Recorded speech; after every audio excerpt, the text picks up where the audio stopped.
พี่น้องร่วมชาติเพื่อนมิตรที่ฮักแพงทั้งหลายในโอกาสส่งท้ายปีเก่าปีมะเสงพศ2568และต้อนรับปีใหม่ปีมะเมียพศ2569ที่จะมาถึงนี้ข้าพเจ้าขอส่งความเยี่ยมยามถามข่าวอันอบอุ่นและคำอวยพรอันประเสริฐไปยังพ่อแม่พี่น้องชาวลาวในทั่วประเทศพี่น้องชาวลาวที่กำลังดำรงชีวิตอยู่ต่างประเทศก็คือเพื่อนมิตรชาวต่างประเทศที่กำลังดำรงชีวิตได้เฮ็ดเวียกอยู่สปป.ลาวทุกทั่วหน้าพี่น้องร่วมชาติเพื่อนมิตรสหายที่ฮักแพง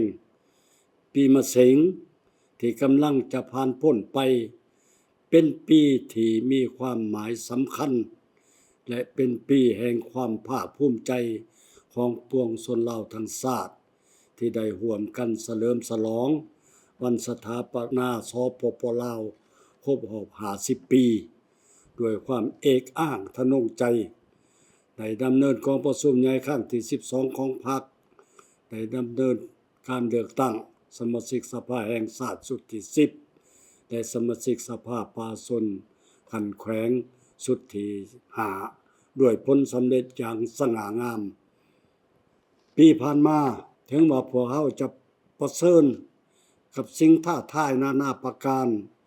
แต่ด้วยความสามัคคีเป็นปึกแผ่นภายในชาติการสนับสนุนช่วยเหลือจากประเทศเพื่อนมิตรและองค์การจัดตั้งสากลพวกเขาสามารถผ่านพาความยุ่งยากและสิ่งท้าทายไปได้โดยดีและญาติได้ผลสำเร็จที่เป็นรูปธรรมหลายด้านรักษาได้เสถียรภาพทางด้านการเมืองอย่างหนักแน่นสังคมมีความสงบและความเป็นระเบียบเรียบร้อยโดยพื้นฐานเศรษฐกิจฟื้นตัวและขยายตัวด้วยทวงท่าดีขึ้นอิทธิพลบทบาทของสปป.ลาวในเวทีภาคพื้นและสากลได้รับการเสริฐสู้สูงเด่นขึ้นตืมและสืบต่อนำพาประเทศชาติก้าวเข้าสู่สังการใหม่แห่งการพัฒนาในสุมปีต่อหน้าพี่น้องร่วมชาติที่ฮักแพงทั้งหลายปีมะเมียพศ2569จะมาถึงนี้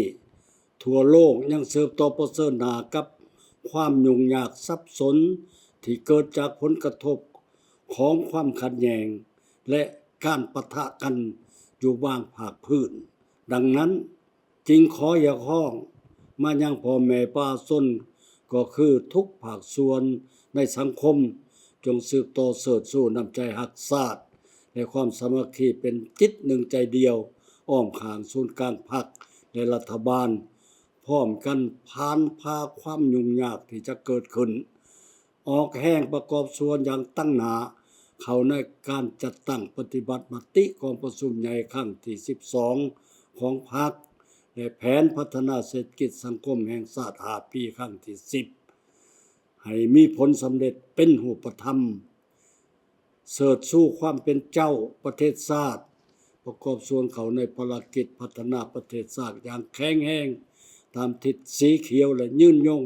ให้มีผลสำเร็จพี่น้องร่วมชาติเพื่อนมิตรสหายที่ฮักแพงทั้งหลายในวาระอันเป็นสิริมงคลนี้ข้าพเจ้าขอทรงความอวยพรอันประเสริฐให้พี่น้องร่วมชาติในทั่วประเทศตลอดถึงพี่น้องชาวลาวที่อาศัยอยู่ต่างประเทศก็คือชาวต่างประเทศที่ดำรงชีวิตและปฏิบัติหน้าที่อยู่สปป.ลาวจงมีสุขภาพเข้มแข็งมีความอยู่เย็นเป็นสุขมีผลสำเร็จในหน้าที่เวียงงานและขอให้การฉลองปีใหม่ลาวในปีนี้จงเต็มไปด้วยความเบิกบานม่วนซื่นและความสงบปลอดภัยทุกประการโดยเถิดสบายดีปีใหม่